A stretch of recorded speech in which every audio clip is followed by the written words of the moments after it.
environment, healthy people. Air pollution is the world's largest single environment risk.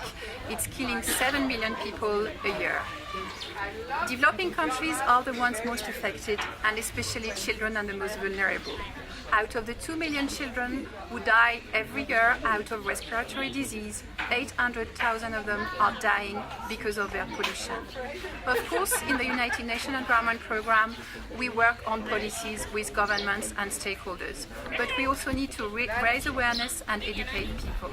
This is the reason we are here today with these young people building masks to raise their awareness and educate them on the risks to air pollution.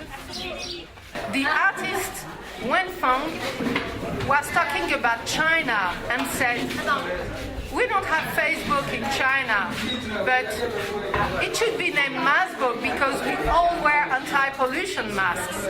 So that's how MASKBOOK is born, in a big brainstorming of artists, social entrepreneurs, and young eco-leaders from 12 countries.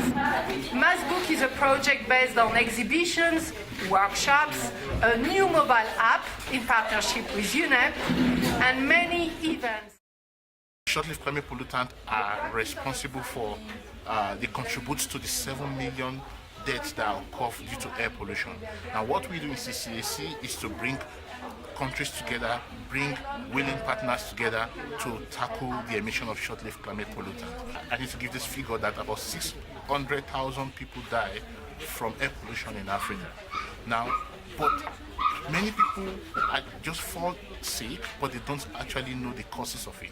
So we need to create awareness, not only at the government or the policy level, but even at the local level. And I think that's why this kind of event is very important, because it helps people to know what is going on and they know how to act and what to ask from their government.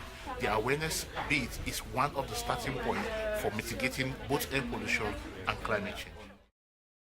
Up Nairobi is a platform that gives voice to the urban youth and urban perspective of Nairobi, the young professional, the millennial ultimately, and it's very important for us to be able to communicate what is important to Nairobi today. Health, climate change, pollution, all of these things are daily factors of how to live a better life. How do we improve our lives?